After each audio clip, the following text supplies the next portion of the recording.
Assalamualaikum warahmatullahi wabarakatuh. Kami dari kelompok satu akan menjelaskan hukum Pascal. Di, doang ini. Di dalam hukum di dalam materi ini kita akan menjelaskan tentang pengertian hukum Pascal, penerapan hukum Pascal, dan perhitungannya. Assalamualaikum warahmatullahi wabarakatuh. Perkenalkan, nama saya Muhammad Fatul Imam dari kelompok 1. Di sini saya akan menjelaskan tentang hukum Pascal ya.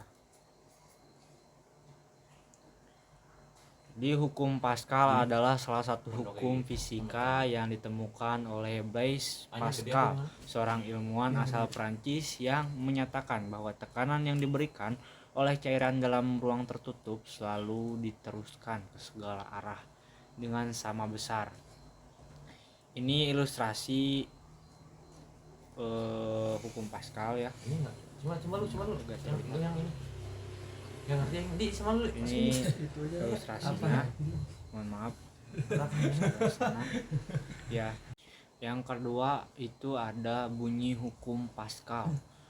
Bunyi hukum Pascal, prinsip hukum Pascal menyatakan bahwa tekanan yang diberikan pada suatu fluida yang tertutup akan diteruskan secara merata ke seluruh bagian fluida tanpa perubahan dalam intensitasnya.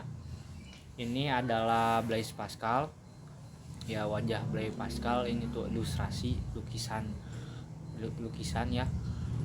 Dia adalah ilmuwan asal Prancis, fisikawan yang lahir pada tanggal 19 Juni 1623.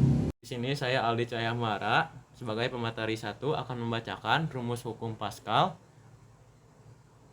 Hukum Pascal ini menggambarkan bahwa setiap kenaikan tekanan pada permukaan fluida harus diteruskan ke segala arah fluida tersebut. Secara matematis, hukum Pascal dapat dirumuskan sebagai berikut. P1 sama dengan P2, F1 per A1 sama dengan F2 per A2. Nah, untuk keterangannya bisa kalian baca di sini. Nah, ngajedak. Untuk penerapan hukum Pascal akan dibacakan oleh saudara Amar. Perkenalkan, nama saya Amrul Rahman dari kelas 1A semester 1 NIM 121208001. Di sini saya akan menjelaskan tentang dongkrak hidrolik dalam konsep hukum Pascal. Dongkrak hidrolik digunakan untuk mengangkat beban berat dengan gaya kecil. Dongkrak hidrolik terdapat dua tabung yang berukuran berbeda. Satu berdiameter besar dan satunya lagi berdiameter kecil. Kemudian kedua tabung itu diisi dengan air. Lalu masing-masingnya tabung dilengkapi juga dengan penghisap tekanan yang diberikan pada penghisap kecil. Sementara akan diteruskan ke penghisap besar.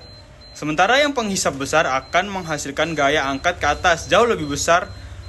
Itulah sebabnya keberadaan dongkrak hidrolik ini dapat digunakan untuk mengangkat beban berat, terutama untuk menahan mobil ketika hendak mengganti ban. Yang kedua itu alat pengangkat mobil.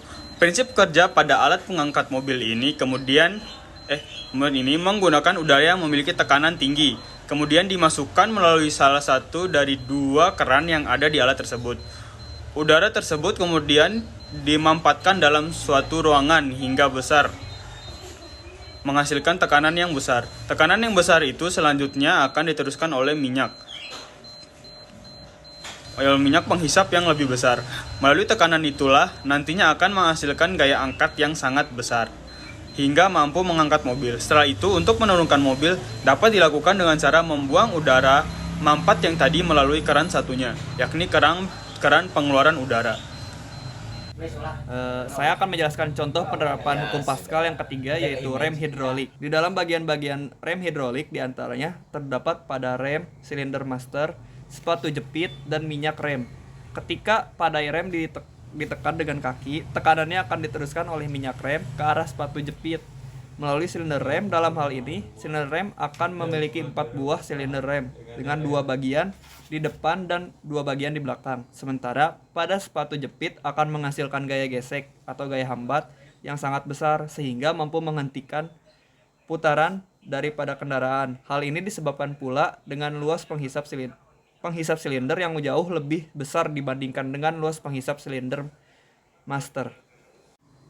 Jadi kesimpulan dari presentasi kami kali ini adalah hukum Pascal dikemukakan oleh ilmuwan asal Prancis yang bernama Blaise Pascal yang menyatakan bahwa tekanan yang diberikan pada suatu fluida yang tertutup akan diteruskan secara merata ke seluruh bagian fluida tanpa perubahan dan intensitasnya. Hukum Pascal dapat dirumuskan dengan F1 per A1 sama dengan F2 per A2, dengan F adalah gaya dan A adalah luas penampang. Penerapan hukum Pascal di kehidupan sehari-hari yaitu digunakan dalam dongkrak hidrolik atau dongkrak mobil, alat pengangkat mobil, dan rem hidrolik. Mungkin ini akan saya kembalikan ke Aldi F. Sekian penjelasan dari kelompok kami. Maaf jika ada penjelasan yang kurang dimengerti. Sekian, terima kasih.